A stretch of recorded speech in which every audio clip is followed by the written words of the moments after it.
سبحانہ و تعالی نے نہ تو جنت تیار کر کے رکھی ہوئی ہے نہ جہنم تیار کر کے رکھی ہے، بلکہ یہ کہ جب آخرت ہوگی اسی وقت جنت بھی بن جائے گی، اسی وقت جہنم بھی بن جائے گی، سارا ساز و سامان اسی وقت ہوگا۔ لیکن یہ آیت بتلا رہی ہے کہ اللہ سبحانہ و تعالی نے یہ تیار کر کے رکھا ہوا ہے، جہنم بھی تیار ہے اور جنت بھی تیار ہے۔ کافروں کے واسطے ہم نے تیار کر کے رکھا ہے ذلیل کرنے والا عذاب۔ اس کے یہ معنی نہیں کہ اللہ سبحانہ و تعالی نے پہلے سے اس لیے تیار کر کے رکھا کہ ٹائم لگتا ہے تیار کرنے میں، اس واسطے تیار کیا، اور قیامت میں اگر اس وقت ہی فوراً تیار کرنا پڑے تو نہ کر سکتے، ایسی بات نہیں، بلکہ یہ کہ یہ اہتمام شان کے واسطے ہے کہ جب کسی چیز کا اہتمام ہوتا ہے اور اس کی امپورٹنس ہوتی ہے، چاہے وہ اپنی نظر میں ہو اور چاہے دوسرے کی نظر میں اس کی امپورٹنس بتانی ہو اور خصوصیت، تو اس کی تیاری پہلے سے کر کے رکھ دی جاتی ہے کہ صاحب یہ ہمارے نزدیک بہت خاص بات تھی، یہ آپ کی نظر میں اس کی چونکہ بہت اہمیت تھی، پہلے سے تیار کر کے رکھ دی گئی۔ والذین ينفقون اموالهم رئاء الناس ولا يؤمنون بالله ولا باليوم الاخر، اس کا تعلق پہلی آیت سے، وہاں کہا تھا وہ فخر کرنے والے، عقل فو کرنے والے کون ہیں؟ جو بخل کرتے ہیں۔ یہاں فرماتے ہیں اور وہ لوگ بھی ہیں کہ جو اپنے مالوں کو خرچ تو کرتے ہیں مگر لوگوں کے دکھلاوے کے واسطے۔ دیکھا آپ نے، معلوم ہوا یہ خرچ کرنا سخاوت نہیں ہے۔ تو کہاں خرچ کریں گے؟ جہاں ان کے خرچ کرنے سے واہ واہ ہوتی ہے، اور جہاں واہ واہ نہیں ہوتی وہاں ایک پیسہ بھی خرچ نہیں کر رہے، اور جہاں واہ واہ ہو جائے گی ملینز خرچ کرا لیجئے، تو پھر اس کا نام سخاوت کہاں ہوا؟ یہ تو بخل تو جو کو توں رہا۔ اس لیے فرمایا الذین ينفقون اموالهم رئاء الناس، وہ لوگ جو خرچ کرتے ہیں اپنے مالوں کو لوگوں کے دکھلاوے کے لیے۔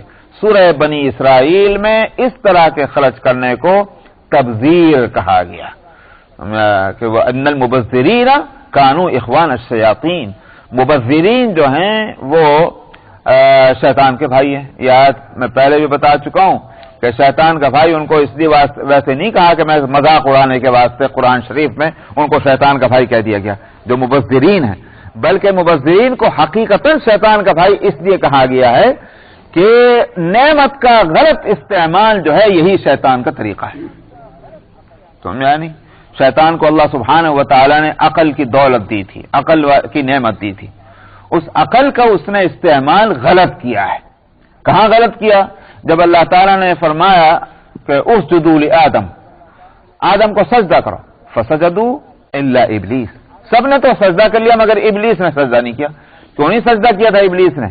اس نے کہا کہ خلقتنی من نار وخلقتہ من طین، آپ نے مجھے تو آگ سے پیدا کیا، اس کو مٹی سے پیدا کیا۔ عقل کے خلاف ہے کہ آگ سے بنی ہوئی چیز جو ہے مٹی سے بنی ہوئی چیز کو سجدہ کرے، اس کے سامنے جھکے۔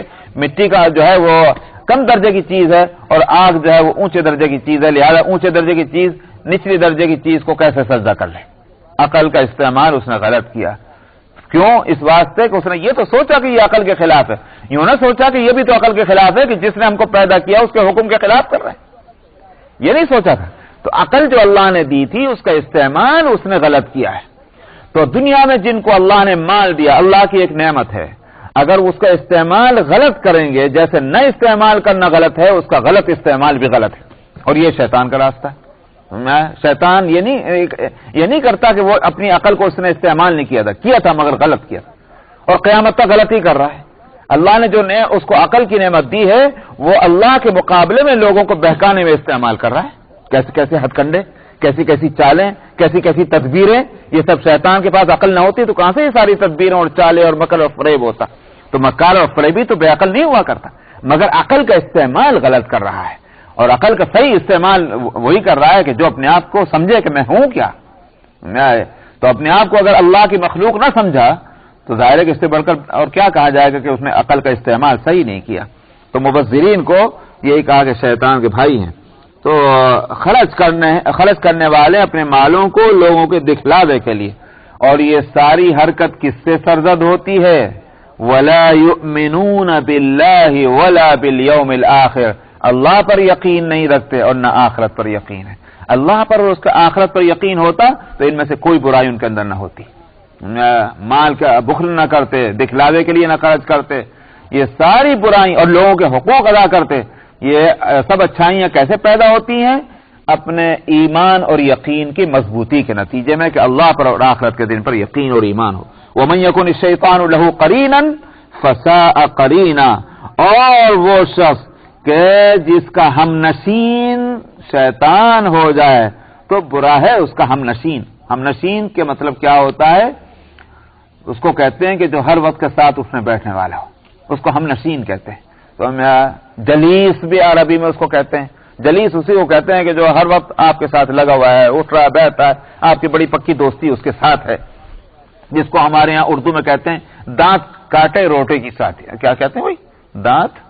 دانت کاٹے روٹی یا کچھ اسی طرح کا لفظ ہے. ایسی جو ہوتی ہے لنگوٹیا یار کہہ لیجیے. لنگوٹیا یار جو ہے وہ اصل میں ہے یہ قرین، ہر وقت ساتھ رہنے والا. فرمایا کہ جس کا شیطان قرین ہو برا ہے وہ قرین، کیونکہ دوست کی دوستی تو وہی ہے کہ جو غلط باتوں سے روکے اور اچھی باتوں کی طرف لے کے چلے، وہ دوست صحیح دوست ہے. اور جو دوست کے غلط راستے پر لے جا رہا ہے اس کو، وہ کیسا دوست ہے؟ وہ تو غلط نقصان پہنچا رہا ہے. تو اسی واسطے قرآن حکیم میں دوسری جگہ بھی فرمایا گیا کہ قیامت میں یہ ساری دوستیاں ختم ہو جائیں گی، کیونکہ دنیا میں تو ان دوستیوں پر اعتماد تھا کہ صاحب غلط بات کرنا چاہتے ہو، دوسرے نے کہا سرکار بالکل صحیح کر رہے ہیں آپ، اور جب صحیح بات اتفاق سے آ بھی جائے تو وہ اس کو اپنا نقصان اس میں نظر آتا ہے، کہنے لگے صاحب اس میں ذرا سوچ لینا چاہیے یہ کام کرتے وقت میں، ایسا نہیں ایک دم مت کر لیجیے. یہ دوست کیسا دوست ہوا جس نے اس کی آخرت تباہ کر دی؟ تو فرمایا کہ جس کا دوست شیطان ہو تو برا ہے وہ دوست. کیسے سمجھا جائے کہ ہمارا دوست شیطان ہے کہ نہیں؟ واقعی اللہ جزا خیر دے ان علماء کو، ان مفسرین کو اور فقہاء کو، ہماری بیماریوں کا پورا علاج انہوں نے کر کے کتابوں میں رکھ دیا ہے. اب علاج کرنا چاہیں تو آسان ہے، اور میں کہ خود ہی تجربہ کر سکتے ہیں کہ شیطان ہم سے کتنا قریب ہے اور کتنا دور ہے. نیکی کا جب کسی کام کا ارادہ کرو اس وقت تم دیکھ لو کہ تمہارے دل میں کیا پخت پس ہو رہی ہے، کون سی ہنڈیاں پک رہی ہے. اگر اس میں یہ بات ہے کہ نہیں یہ کام کرنا ہی چاہیے، اس پر اطمینان ہے، شوق ہے، ارادہ ہے، پختگی ہے، سمجھو کہ شیطان اس معاملے میں دور ہے تم سے. اور اگر وہ تمہارے اندر کچھ مختلف قسم کے وسوسے پیدا کر رہا ہے، کمزوریاں پیدا کر رہا ہے، اور ایک قدم آگے چلتا ہے تو دوسرا قدم آپ کا پیچھے ہٹنا شروع ہوتا ہے، سمجھ لو کہ شیطان تمہارے پر مسلط ہے. یہاں تک کہ اگر تم نے نیک کام کر لیا اور اس کے بعد تمہیں کوئی اطمینان اور خوشی اس کام کے کرنے پر نہیں ہوئی ہے، سمجھ لو کہ شیطان ہے، اگرچہ تم نے نیک کام کر لیا ہے، شیطان لگا ہوا ہے تمہارے پیچھے. تو یہ ہے دنیا میں جان لینے کا طریقہ. ہر انسان جس کو ہمارے یہاں کہتے ہیں اپنی گریبان میں سر ڈال کے دیکھ لو کہ تم کیسے ہو، تو وہی صورت ہے اس کی. وَمَا عَلَيْهِمْ لَوْ آمَنُوا بِاللَّهِ وَالْيَوْمِ الْآخِرِ وَأَنفَقُوا مِمَّا رَزَقَهُمُ اللَّهُ. ظاہر ہے کہ مسلمانوں کے اندر تو اس وقت یہ اوصاف نہیں تھے. یہ الگ بات ہے کہ بدقسمتی سے آج قرآن شریف ہم پڑھتے ہیں اور یہ ساری برائیاں جن کو قرآن برا کہتا ہے وہ ساری ہمارے اندر موجود ہیں اور نکالنے کا جذبہ بھی نہیں ہے. اس وقت مسلمانوں کے اندر یہ باتیں نہیں تھیں، یہ باتیں تھیں غیر مسلموں کے اندر، مشرکین کے اندر، اہل کتاب کے اندر. تو اس واسطے یہاں ان کے تعلق سے فرماتے ہیں کہ وَمَا عَلَيْهِمْ، کیا ہو جاتا ان کا اگر یہ اللہ پر اور آخرت پر ایمان لے آتے. کیونکہ بات کہی گئی تھی کہ ان برائیوں سے تو وہی شخص بچ سکتا ہے کہ جو اللہ پر اور آخرت پر ایمان لے آئے. تو آخر ان پر کیا نقصان ہوتا ہے ان کا؟ وَأَنفَقُوا مِمَّا رَزَقَهُمُ اللَّهُ، اور خرچ کرتے جو اللہ نے ان کو دیا. ان کا اپنا ہے، یہ تو ہمارا دیا ہوا تھا. ہمارے دیے ہوئے میں سے اگر تھوڑا سا ہمارے نام پر ہمارے کام پہ خرچ کر دیں تو ان کا کیا نقصان تھا؟ دینے والے تو ہم ہی ہیں. اسی لیے حدیث میں یہ بات بھی اور حدیث میں فرمائی گئی اور اس کو مختلف انداز میں اس بات کو بتلایا گیا کہ جو انسان اللہ کے نام پر اور جن کاموں سے اللہ خوش ہوتے ہیں ان کاموں پہ جو مال خرچ کرتا ہے اللہ تعالیٰ اس کا بدلہ آخرت میں تو دیتے ہی ہیں، مگر ایسا نہیں کہ آخرت ہی پہ اٹھا کے رکھتے ہیں، دنیا میں بھی دیتے ہیں. مال خرچ کیا تو مال اللہ تعالیٰ اس کو لوٹا دیتے ہیں دنیا میں، اس کا نقصان نہیں ہونے دیتے. اب چونکہ وہاں سے چیک پر یہ میمو لکھ کر نہیں آتا کہ صاحب آپ نے جو ہے فلانے جو پیسے خرچ کیے تھے اس کے بدلے میں ہی آیا ہے، اس بات سے ہم سمجھتے نہیں. ہماری نظر اسباب پر ہے. ہم نے $10 خرچ کیے اور $100 ہم کو مل گئے دوسرے دن یا اسی دن، تو چونکہ ہم کو یہ معلوم نہیں ہے کہ اس $10 کے بدلے میں آیا تو ہم سمجھتے ہیں یہ ہماری اور تدبیروں سے آ گیا ہے. سمجھ میں آیا؟ یہ اور کسی وجہ سے آیا ہے، یہ نہیں سوچتے کہ اللہ میاں نے دیا ہے۔ غالباً حبیب اعظمی رحمہ اللہ کا واقعہ ہے، وہ اپنے اللہ اللہ کرنے میں لگ گئے تھے، عبادتوں میں ریاضتوں میں، اور مل گیا کھا لیا، نہیں مل گیا تو اپنا صبر کر لیا۔ تو خیر ان کے ہاں ایک صاحب پہنچے، وہ بھی عالم تھے، وہ بھی اللہ والے آدمی تھے، تو ان کی ملاقات کے واسطے تو اب انہوں نے سوچا کہ بھئی مہمان ہے تو مہمان کی مہمانداری بھی کچھ ہونی چاہیے۔ اب ان کے پاس کچھ تھا نہیں کھلانے کے لیے، تو فکر مند تھے کہ بھئی اگر کچھ چیز ہوتی میں اس وقت ان کو کھلا دیتا، مگر کوئی ایسی بے چینی نہیں، بھئی نہیں ہے تو نہیں ہے، ہوتی تو کھلا دیتے۔ تو اب جو تلاش کیا تو دیکھا کہ ایک سوکھی روٹی مل گئی، رکھی ہوئی تھی سوکھی روٹی، تو بھئی ٹھیک ہے جو ہے حاضر، تو سوکھی روٹی لا کے رکھ دی، پانی پیالے میں بھر کے لا کے رکھ دیا، لو بھئی مہمان کی مہمانداری ہو رہی۔ اتنے میں ایک دروازے پہ کوئی آیا، کیا بات ہے کہ صاحب وہ فلانے نے کہا میں نوکر ہوں، اس نے کچھ بھیجا ہے آپ کے لیے، تو اس میں لا کے رکھا، تو اس میں 2 پراٹھے گرم گرم اور کچھ سالن والن وہ بھی سامنے رکھ دی۔ ابھی مہمان نے ہاتھ نہیں بڑھایا تھا کہ اتنے میں اور دروازے پہ کوئی محسوس ہوا، کون ہے؟ اللہ کے نام پہ میں بھوکا ہوں، مجھے اللہ کے نام پہ کچھ دیا جائے۔ انہوں نے دونوں اٹھا کے پراٹھے اس کو دے دیے، تو لے جا۔ تو مہمان کو بڑا عجیب لگا کہ بھئی مہمان جب میں تھا تو میرے سامنے جب لا کے رکھ دیا تھا تو ایسے ہی تھا، تو ایک روٹی دے دینی چاہیے تھی، اس میں سے اٹھا کے دونوں سے پکڑا دی، اچھی مہمانداری ہے میاں۔ تو ان کو عجیب لگا۔ تھوڑی دیر ٹھہرے ہی تھے کہ دروازے پہ پھر محسوس ہوا کوئی آدمی موجود ہے، تو صاحب دیکھا کہ کیا ہے، کون ہے؟ انہوں نے کہا صاحب مجھے فلانے گھر سے مجھے بھیجا ہے، یہ کچھ آپ کے لیے ہدیہ ہے۔ تو لا کے رکھا گیا، دیکھا تو اس میں 10 روٹیاں تھیں، 10 پراٹھے۔ تو انہوں نے کہا گنا، 1 2 3 4 5 10 ہیں۔ انہوں نے کہا یہ میرے واسطے نہیں، کسی اور کے واسطے ہوگی، لے جاؤ واپس۔ انہوں نے کہا صاحب آپ کے لیے آپ یہی پتہ دیا تھا، یہی ایڈریس تھا، میں صحیح جگہ۔ انہوں نے کہا نہیں میرے واسطے نہیں ہوگی، کسی اور کے واسطے ہوگی، لے جاؤ، تمہیں غلط فہمی ہوئی۔ وہ بیچارے لے گیا۔ اب تھوڑی دیر کے بعد وہ پھر آیا، اب یہ سب تماشا وہ مہمان دیکھ رہا ہے کہ ابھی عجیب یہ میزبان آج ملے ہیں حضرت، تو ہم یہاں ہم ان بزرگ کی ملاقات کو آئے تھے، تو ہم یہاں یہ تو آج ہمارے ساتھ عجیب کھیل کھیل گئے، کھانے ہی نہیں دیں گے بالکل۔ یہ تو وہ تھوڑی دیر کے بعد پھر ایک اور آیا کہ بھئی کیا ہے صاحب، کسی نے بھیجا ہے یہ آپ کے لیے۔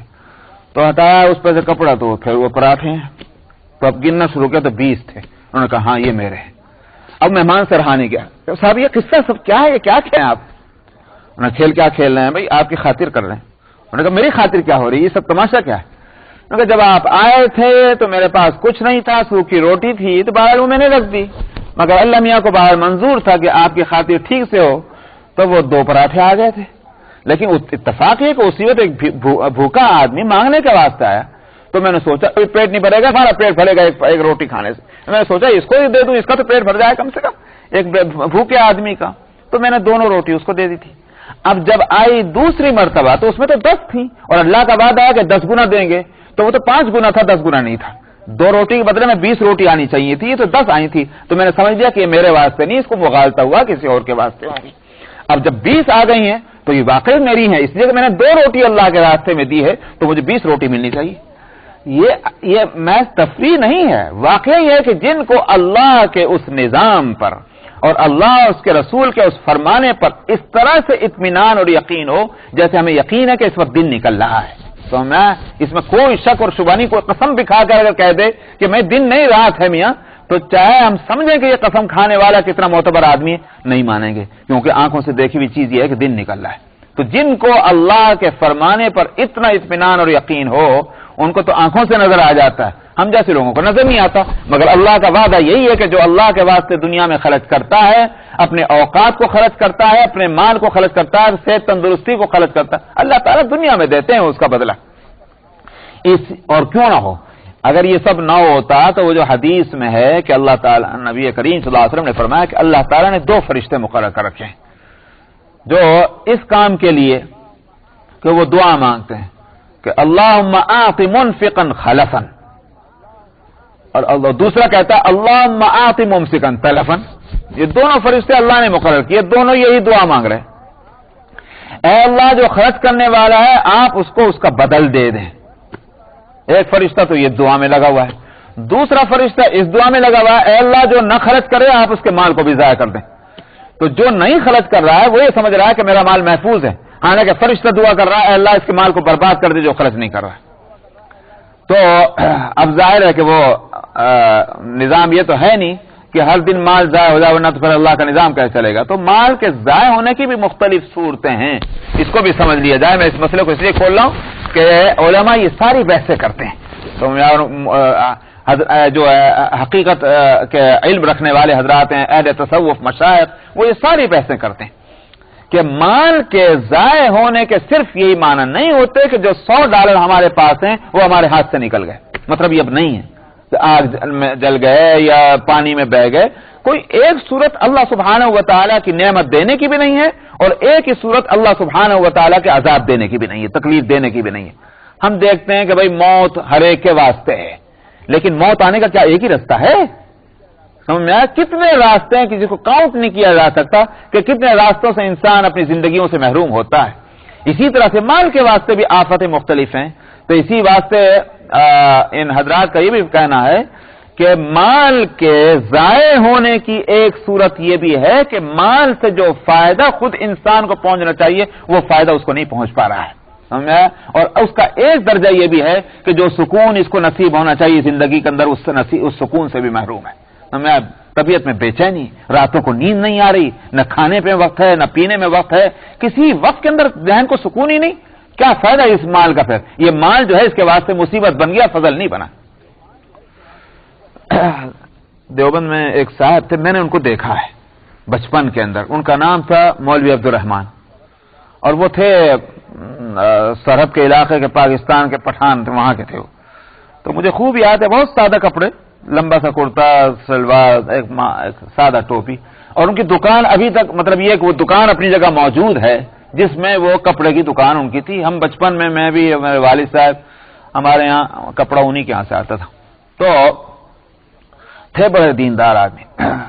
لیکن یہ واقعہ مجھے اس وقت بچپن میں تو نہیں، بعد میں مجھے کسی نے سنایا تھا کہ ایک دفعہ وہ، چونکہ بڑی مارکیٹ تو دلی ہے جو کیپٹل ہے، 100 میل ہاں دیوبند سے، تو وہاں سے مال لے کر آئے دکان کے لیے، جو گانٹھیں ہوتی ہیں کپڑے کی وہ آئیں. تو انہوں نے رات شام کو آئے وہ واپس وہاں سے، تو دکان میں انہوں نے ڈال دیے اور اپنا گھر چلے گئے. دوسرے دن آ کے اس کو کھول کر کے پھر رکھیں گے ترتیب سے. لیکن وہ صبح کو کسی نے، ابھی تک دکان پہ وہ پہنچے بھی نہیں، تو کسی نے جا کر کہا کہ جی وہ آپ کی دکان تو کھلی پڑی ہوئی ہے، اور وہ ماں ایسا لگتا ہے چوروں نے تو مال لوٹ لیا. آئے، آ کے دیکھا واقعی وہ جو دلی سے مال لائے تھے وہ غائب ہو گیا، دکان کا تالا والا جو بھی تھا وہ توڑ کر کے کسی نے چوری کر لی رات میں. خیر آپ دکان پہ آ گئے تو بیٹھ گئے، اور جو بھی آ رہا ہے وہ کہہ رہا ہے کہ مولوی صاحب ہم نے سنا کہ آپ کے یہاں رات چوری ہوگی. ہاں بھائی ہوا تو ہے. اب کچھ نہیں، اب باقی کام سارے ٹھیک چل رہے، ذرا ان کی طبیعت پر کچھ فرق نہیں، جب دکان پہ اپنا بیٹھ کر ویسے ہی کام جس طرح ہوا. حالانکہ وہ مال لے کر آئے تھے، کتنے مہینوں کی جو کمائی تھی، جو کچھ بھی اس سے مال لے کر آئے. تو ابھی شام نہیں ہونے پائی تھی، کسی نے آ کر اطلاع دی، ابھی مولوی صاحب وہ جو کچھ کپڑے کی گانٹیں وہاں ریلوے اسٹیشن کے راستے پر، وہاں جو وہ غلہ، سرکاری غلے کی جگہ ہے وہاں پڑی ہوئی. مولوی صاحب وہاں پہنچے، جا کے دیکھا واقعی وہی ہیں. خیر وہ سب اپنا لے جا کر مزدوروں کو وہاں سے اٹھا رہا ہے. مولوی صاحب مبارک ہو، مگر یہ تو بتائیے کہ یہ کیسا ہوا، اور آپ کو تو ایسے اطمینان تو ذرا پریشانی تھی. انہوں نے کہا کہ بھائی مجھے اطمینان کیوں نہ ہوتا، میں کبھی بھی جب سے کہ میں نے ہوش سنبھالا ہے، میں نے جو بھی اللہ نے مجھے دیا اس میں سے میں نے غریبوں کا حق کبھی نہیں روکا. میں زکوٰۃ برابر ایک پائی کا حساب کر کے دیتا ہوں اور کچھ زیادہ دیتا آیا ہوں. تو مجھے تعجب اس پر تھا کہ میرا مال چوری نہیں ہونا چاہیے، مگر اللہ کی مسرت، اللہ مالک ہیں، جو بھی ان کا فیصلہ ہے میں اس پر راضی ہوں. تو میں تو اس پر راضی تھا. اب مجھے مل گیا تو اس کا مطلب یہ ہے کہ مال حلال ہے تو اس کو ضائع نہیں ہونا چاہیے. مجھے اس پر اللہ کا شکریہ ادا کرنا. غم اس بات سے نہیں تھا کہ بھئی اللہ کا فیصلہ میں کیا کر سکتا ہوں، میں تو اللہ کا بندہ ہوں. یہ جو بات کسی کو حاصل ہو جائے اس کے زندگی کا سکون کیسا ہوگا، سمجھ میں آیا؟ بے چینی ذرا نہیں. تو آج ہماری طبیعتوں میں جو بے چینیاں پیدا ہوتی ہیں، یہ دراصل یہ اللہ کا ایک ادبار ہے دنیا میں. یہ دنیاوی عذاب ہے، آخرت کے عذاب تو دوسرے ہوں گے جس سے اللہ بچا کے رکھے. تو اس لیے فرمایا کہ وَمَاذَا عَلَيْهِمْ لَوْ آمَنُوا بِاللَّهِ وَالْيَوْمِ الْآخِرِ وَأَنفَقُوا مِمَّا رَزَقَهُمُ اللَّهُ، کیا ہو جاتا ہے ان کو اگر یہ اللہ پر ایمان لے آتے اور آخرت پر اور خرچ کرتے جو اس مال میں سے جو اللہ نے ان کو دیا ہے. وَكَانَ اللَّهُ بِهِمْ عَلِيمًا، اور اللہ ان سے خوب واقف ہے کہ جو ان کی حالت ہے اور جو ان کے اعمال ہیں. إِنَّ اللَّهَ لَا يَظْلِمُ مِثْقَالَ ذَرَّةٍ وَإِن تَكُ حَسَنَةً يُضَاعِفْهَا، فرماتے اللہ ظلم نہ کریں گے ذرہ برابر بھی. وَإِن تَكُ حَسَنَةً يُضَاعِفْهَا، نیکی کے معاملے میں تو اللہ کا معاملہ فضل کا ہوگا، اور وہ کیا کہ اس نیکی کو بڑھائیں گے، دگنا تگنا چوگنا کریں گے تاکہ نیکی کرنے والے کا نقصان نہ ہو. پورا اس کو یہ مطلب یہ کہ فائدہ ہو جائے کہ جتنا اس کا بدلہ تھا اتنا بھی ملے اور مزید اس کو اضافہ ہماری طرف سے ملے. وَيُؤْتِ مِن لَّدُنْهُ أَجْرًا عَظِيمًا، معلوم ہوا کہ نیکیوں کو بڑھانا بھی ہے 10 گنا اور مزید اس سے اوپر فضل بھی ہے اللہ کے تو، اور دیں گے اللہ اپنے پاس سے بہت بڑا اجر، جس کو یوں کہا جائے گا کہ بھئی یہ کیا کہتے ہیں بھئی اس کو جس نے سیلری اس سے زیادہ دینا کو بونس. تو اللہ میاں جو ہے ایک تو سیلری بھی بڑھا کر دیں گے، وہ بھی نہیں کہ پوری جو طے ہوئی وہی دینا ہے، وہ بھی بڑھا کر دیں گے کم سے کم 10 گنا، اور بونس بھی دیں گے. یہ ہے وَيُؤْتِ مِن لَّدُنْهُ أَجْرًا عَظِيمًا. تو اس واسطے اللہ ظلم کرنے والے نہیں. تو جو نیکیوں کو اضافہ کر کے دیں تو برائیوں میں کیا ہوگا، برائیوں کو بڑھا کر نہیں دیں گے. دوسرے کا اس کو فرما دیا وہ جتنی برائی ہے اس کا بدلہ اتنا ہی دیں گے، اس کو بڑھا کر نہیں دیں گے. تو وہاں عدل ہوگا، برائیوں کے بدلے میں عدل اور نیکیوں کے بدلے میں فضل. تو یہ ہے اللہ کا معاملہ بندوں کے ساتھ. بس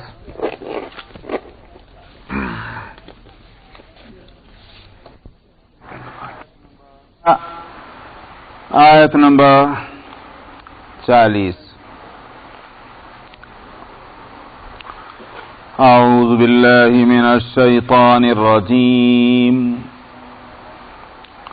بسم اللہ الرحمن الرحیم. ان اللہ لا یظلم مثقال ذرہ وَإِن تَكُ حَسَنَةً يُضَاعِفْهَا وَيُؤْتِ مِن لَّدُنْهُ أَجْرًا عَظِيمًا. فَكَيْفَ إِذَا جِئْنَا مِن كُلِّ أُمَّةٍ بِشَهِيدٍ وَجِئْنَا بِكَ عَلَى هَٰؤُلَاءِ شَهِيدًا. يَوْمَئِذٍ يَوَدُّ الَّذِينَ كَفَرُوا وَعَصَوُا الرَّسُولَ لَوْ تُسَوَّىٰ بِهِمُ الْأَرْضُ وَلَا يَكْتُمُونَ اللَّهَ حَدِيثًا. يَا أَيُّهَا الَّذِينَ آمَنُوا لَا تَقْرَبُوا الصَّلَاةَ وَأَنتُمْ سُكَارَىٰ حَتَّىٰ تَعْلَمُوا مَا تَقُولُونَ وَلَا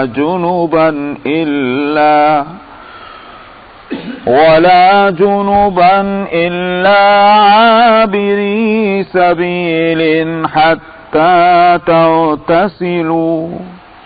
وَإِن كُنتُم مَّرْضَىٰ أَوْ عَلَىٰ سَفَرٍ أَوْ جَاءَ أَحَدٌ مِّنكُم.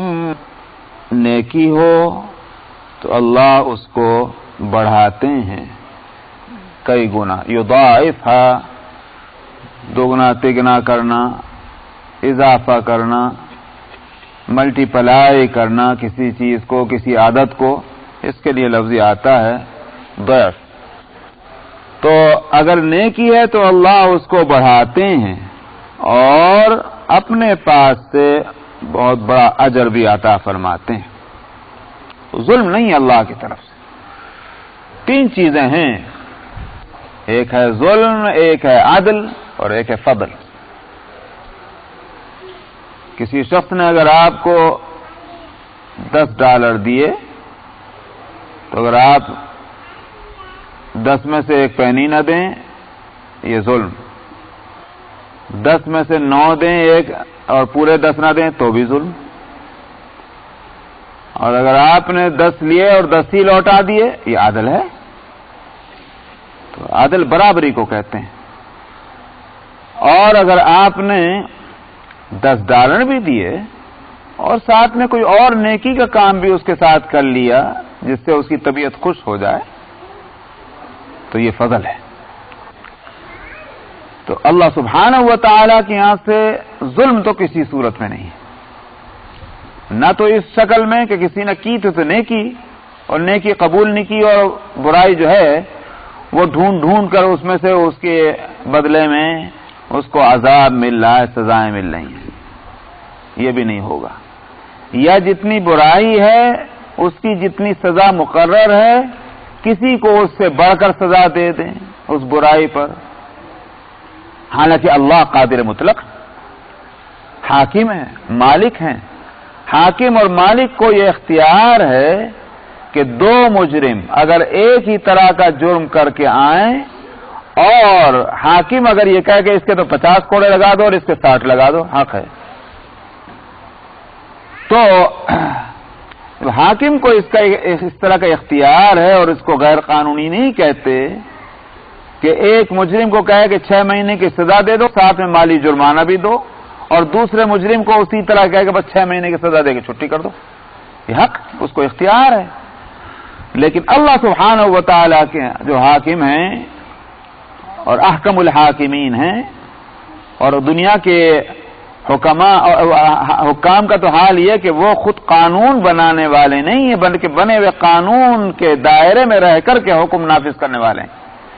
اگر ان کو اس طرح کا اختیار ہے کہ تو خود قانون بنانے والا ہو اس کو کیسے اختیار نہ ہوگا؟ لیکن اللہ سبحانہ و تعالی خود اپنے کو پابند کر رہے ہیں کہ نہیں، جس کا جتنا جرم ہے سزا اگر دینی ہے تو اتنی ہی دینی ہے، اس سے بڑھا کر نہیں دینی. اللہ نے خود کو اس کا پابند بنایا اور اس کے خلاف ورزی کو اللہ نے خود اپنے حق میں ظلم تجویز کیا اور فرمایا کہ ہم ظلم نہیں کریں گے. تو ظلم تو کلیتاً اس کی نفی ہے. ہاں عدل ہوگا، مگر عدل کہاں ہوگا؟ برائیوں کے سلسلے میں، کہ جتنی برائی کی ہے اسی کے مناسب اور اسی کے برابر اس کو سزا دے دی جائے. نہ صرف یہ کہ برائیوں میں عدل ہوگا بلکہ فضل بھی ہوگا. اور فضل اس طرح ہوگا کہ پہلی تو یہ بات سن لیجئے کہ میں نے یہ مثال کئی مرتبہ دی ہے کہ مثلا اگر کوئی شخص ڈرائیو کر رہا ہو گاڑی اور اس نے کوئی وائلیشن کیا ہے، پولیس نے اس کو پکڑ لیا اور وہ یہ کہے کہ صاحب آپ یقین کریں میں نے زندگی میں پہلی دفعہ آج مجھ سے غلطی ہوئی ہے، تو پولیس ہرگز نہیں چھوڑے گی، وہ تو ٹکٹ ہی دے گی. اس پر اس بات کا کوئی اثر نہیں پڑے گا کہ آپ کا ریکارڈ بالکل صاف ہے، پہلی مرتبہ غلطی ہوئی ہے، وہ یہ چھوڑے گا نہیں. غلطی ہوئی ہے، وائلیشن ہوا ہے، اس نے دیکھ لیا ہے، لہذا وہ تو آپ کو ٹکٹ دے گا. اللہ سبحانہ و تعالیٰ کے یہاں کا معاملہ یہ نہیں ہے. وہاں وَيَعْفُو عَنْ كَثِيرٍ، بہت سی برائیاں جو ہیں ان کا تو بدلہ بھی نہیں دیا جائے گا، ان کی تو سزا بھی نہیں دی جائے گی.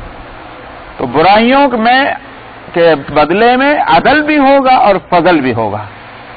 اور جہاں تک نیکیوں کا معاملہ ہے اس میں عدل سے نہیں بلکہ صرف فضل سے کام لیا جائے کہ جتنی کسی نے نیکی کی ہے تو اس کی نیکیوں کو بڑھائیں گے. اس نیکیوں کے بڑھانے میں بھی اللہ سبحانہ و تعالی نے جو فرمایا ہے اس سے ایک بات سمجھ میں یہ آتی ہے کہ اس بڑھانے کی ابتدا بھی 10 گنے سے ہوگی، یعنی 1 کے بعد 2 اور 2 کے بعد 3 نہیں بلکہ 10 گنے سے، 10 ٹائم ملٹیپلائی کر کے اور اس کے بعد اضافہ شروع ہوگا. اور یہ جو بات میں کہہ رہا ہوں یہ قرآن حکیم کی اس آیت سے ہے کہ مثل الذین ينفقون اموالهم فی سبیل اللہ کمثل حبۃ انبتت 7 سنابل فی کل سنبلۃ 100 حبۃ واللہ یضاعف لمن یشاء، کہ جس نے اللہ کے راستے میں خرچ کیا اس کی مثال ہے کہ جیسے ایک دانہ ڈالے کوئی کسان اور اس میں 7 بالیں نکلے اور ہر بال کے اندر 100 دانے، اور فرمایا اللہ اس کو جس کے لیے چاہے دگنا کر دے. تو یہاں معلوم یہ ہوا کہ ایک عمل جو اللہ کے لیے خرچ کرنے کا ہے، چونکہ خرچ کرنا اللہ کے راستے میں بہت پسند ہے، لہذا اس کی اجر کی جو مثال دے کر ہم کو سمجھایا گیا کہ اس کا ایک ابتدائی اجر جو ہوگا، ادنا درجہ جو ہوگا وہ 700 گنا ہوگا. شاید اور دوسری آیت ہے کہ من جاء بالحسنۃ فلہ 10 امثالها، تو جس نے ایک نیکی کی اس کو 10 گنا ملے گا. تو ان آیتوں کے جوڑنے سے جو بات سمجھ میں آتی وہ یہ کہ کوئی نیکی ایسی نہیں ہے کہ جس کا اجر 10 گنے سے کم دیا جائے. ہاں 10 گنے سے زیادہ ہوگا، اور کتنا زیادہ ہوگا اس کی مقدار متعین نہیں کی گئی ہے. یضاعف لمن یشاء، اللہ جس کے لیے چاہیں اس کو اضافہ کریں گے. تو نیکیوں کے معاملے میں صرف عدل، برائیوں کے معاملے میں عدل بھی اور فضل بھی، ظلم کا سوال ہی پیدا نہیں ہوتا اللہ سبحانہ و تعالیٰ کی. ان اللہ لا یظلم مثقال ذرہ، مثقال ذرہ تو یہ ایک عرب کا محاورہ ہے. ہمارے یہاں جیسے کہتے ہیں اردو میں بھی اس لفظ کو لیتے ہیں، آپ کہتے ہیں ذرہ برابر، تو وہی ہے لا یظلم مثقال ذرہ. مثقال ایک وزن ہے، بہت معمولی درجے کا جو وزن ہوتا تھا، اس کے لیے مثقال ذرہ کا لفظ. فرماتے ہیں کہ اللہ ظلم نہیں فرماتے ذرہ برابر. وَإِن تَكُ حَسَنَةً يُضَاعِفْهَا، اور اگر نیکی ہوگی تو اللہ اس کو بڑھائیں گے. وَيُؤْتِ مِن لَّدُنْهُ أَجْرًا عَظِيمًا، اور اپنے پاس سے مزید اجر بھی عطا فرمائیں گے. تو وہ جو ہے اجر جو بدلہ ہے وہ کئی گنا زیادہ، اور اوپر سے مزید فضل بھی ہوگا. کہ ظاہر ہے کہ اس کو یوں کہیے کہ اس میں عدل کیسے کہا ہے، یہ تو فضل ہی فضل ہے اللہ سبحانہ و تعالیٰ کی طرف سے. فَكَيْفَ إِذَا جِئْنَا مِن كُلِّ أُمَّةٍ بِشَهِيدٍ وَجِئْنَا بِكَ عَلَى هَؤُلَاءِ شَهِيدًا، پھر کیسے ہوگا وہ وقت کہ جب آئیں گے ہمارے پاس ہر امت سے گواہ، اور لائیں گے ہمارے پاس آپ کو ان سب پر گواہ بنا کر. نبی کریم صلی اللہ علیہ وسلم کو یہ خطاب ہے. کیسا ہوگا وہ وقت؟ اس آیت کے ذیل میں جو روایت سے ایک واقعہ ملتا ہے وہ یہ کہ نبی کریم صلی اللہ علیہ وسلم نے ایک روز حضرت عبداللہ بن مسعود رضی اللہ عنہ سے فرمایا کہ مجھے قرآن شریف سناؤ. تو عبداللہ بن مسعود رضی اللہ عنہ نے وہی بات کہی کہ جو ایسے موقع پر کہی جا سکتی تھی. حضرت عبداللہ بن مسعود رضی اللہ عنہ نے عرض کیا یا رسول اللہ میں آپ کے سامنے پڑھوں؟ ایک تو یہ کہ آپ خود صاحب الوحی، اور دوسرا یہ کہ ہمیں تو خود قرآن آپ سے ملا ہے. تو استاد اگر فرمائش کرے شاگرد سے، اس لیے نہیں کہ وہ دیکھوں تیرے پکا بھی یاد ہے کہ نہیں، اس لیے تھوڑی سن رہے تھے. تو اگر شاگرد سے فرمائش ہو کہ سناؤ ذرا قرآن شریف، دل چاہتا ہے ہم تم سے قرآن شریف سنیں، تو شاگرد کہ حضرت میں اور آپ کے سامنے کیا فرما رہے ہیں، یہ تو ہوگا نا. عبداللہ بن مسعود رضی اللہ عنہ کے ذہن میں یہی بات آئی اور عرض کیا یا رسول اللہ میں اور آپ کے سامنے پڑھوں؟ آپ نے فرمایا ہاں سناؤ. تو عبداللہ بن مسعود رضی اللہ عنہ نے یہی سورت شروع کی، سورۃ النساء.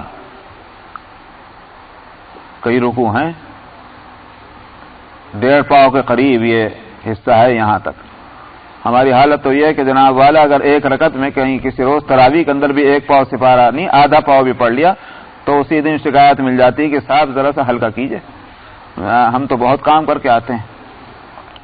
تو عبداللہ بن مسعود رضی اللہ عنہ جو بارگاہ نبوت کے آداب سے بھی بخوبی واقف ہیں کہ صاحب آپ کا وقت کتنا قیمتی ہے، اور تشریف آپ کا وقت کتنا قیمتی ہے، اور اگر فرمائش کی تو اس کا یہ معنی بھی تو نہیں کہ پڑھتے چلے جاؤ، مگر ظاہر ہے کہ وہ انہوں نے یہی سمجھ کر کے وہ پڑھتے رہے کہ جب اللہ کے رسول کی فرمائش ہے تو ہماری طرح نہیں ہے کہ قرآن کے سننے سے اور قرآن پاک کے پڑھنے سے اکتاتے ہوں.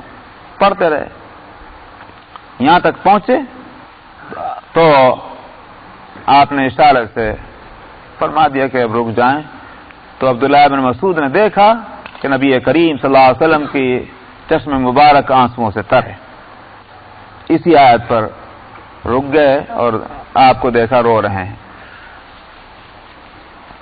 مفسرین اس سلسلے میں لکھتے ہیں کہ رونے کا جو سبب معلوم ہوتا ہے وہ یہ کہ نبی کریم صلی اللہ علیہ وسلم کے دماغ شریف میں اس آیت سے وہ منظر آ گیا قیامت کا، اور اسی کے ساتھ یہ تصور بھی قائم ہوا علامہ قسطلانی رحمہ اللہ کے فرمانے کے مطابق کہ امت کے نافرمان لوگ اور گنہگار جب وہاں سامنے ہوں گے، جن پر نبی کریم صلی اللہ علیہ وسلم گواہی دیں گے، وہ کیسا موقع ہوگا۔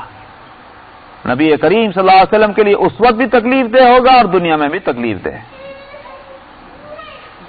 ہر نبی اپنی امت کے تعلق سے اللہ سبحانہ و تعالی کی عدالت میں گواہی کے لیے طلب کیا جائے گا۔ یوم یجمع اللہ الرسل فیقول ماذا اجبتم، جس دن اللہ پیغمبروں کو جمع فرمائیں گے، اکٹھا کریں گے اور دریافت فرمائیں گے تم کو کیا جواب ملا تھا، کیا رسپانس تھا لوگوں کی طرف سے، تم میرے بھیجے ہوئے تھے، میں نے ایک ڈیوٹی تمہارے سپرد کی تھی، ایک ذمہ داری دی تھی، تو کیا جواب تم کو ملا ہے، رپورٹ دو۔ ظاہر ہے کہ جب کسی کا کام سپرد کیا جاتا ہے تو رپورٹ بھی لی جاتی ہے، اور اگر رپورٹ نہ لے تو وہ جس نے بھیجا کام کے لیے وہ معلوم تو بڑا غافل ہے کہ اللہ سبحانہ و تعالی معاذ اللہ ان کے یہاں اس غفلت کا تصور ہی نہیں۔ تو اس لیے حالانکہ عالم الغیب و شہادہ ہیں، لیکن فیصلہ جو آگے ہونا ہے وہ ضابطے کے مطابق ہو، اور ضابطہ یہی ہے کہ ریکارڈ جو ہے وہ پورا مکمل ہونا چاہیے۔ اس واسطے حضرات انبیاء علیہم الصلاۃ والسلام کو جمع کیا جائے گا اور ان سے پوچھا جائے گا۔ تو سارے نبی جو ہیں اپنی امتوں کے تعلق سے رپورٹ دیں گے، نبی کریم صلی اللہ علیہ وسلم کی رپورٹ بھی ہوگی وہاں۔ اسی واسطے قرآن حکیم سورہ الفرقان میں فرمایا گیا وقال الرسول یا رب ان قوم اتخذوا هذا القرآن مہجورا، اور رسول کہیں گے خداوندہ یہ ہے وہ قوم، میری قوم جس نے قرآن کو پس پوش ڈال دیا تھا، چھوڑ رکھا تھا۔ تو ظاہر ہے کہ یہ کتنا تکلیف دہ موقع ہوگا وہ ان کے لیے جن کے خلاف فیصلہ آنا ہے، اور ان کے لیے بھی کہ جن کی اس رپورٹ کے بعد کوئی دوسرا راستہ نہیں رہتا سوائے اس کے کہ ان کے لیے سزا کا فیصلہ ہو۔ اس واسطے کہ دیکھیے باپ کو کتنی بھی تکلیف اولاد سے پہنچے، ماں کو کتنی بھی تکلیف اولاد سے پہنچے، اور باپ اور ماں اس کو سزا بھی دینے کے لیے کھڑے ہو جائیں اور کتنا بھی غصہ ہو، لیکن اس کے باوجود سزا دیتے ہوئے ان کو تکلیف ہوتی ہے۔ کیوں تکلیف ہے؟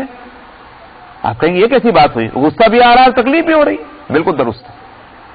غصہ ہے اس کی غلط حرکت پر، اور تکلیف ہے دل کو محبت کی وجہ سے کہ اس نے یہ نالائقی کیوں کی تھی کہ جس کی وجہ سے اس کے لیے سزا تجویز ہو رہی ہے۔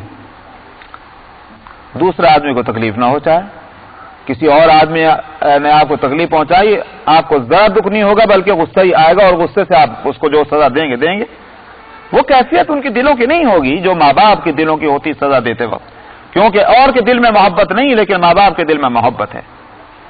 انبیاء علیہم الصلاۃ والسلام کے قلوب مبارکہ اپنی امت کے تعلق سے وہ ماں باپ سے کہیں زیادہ بڑھ کر وہاں محبت ہے۔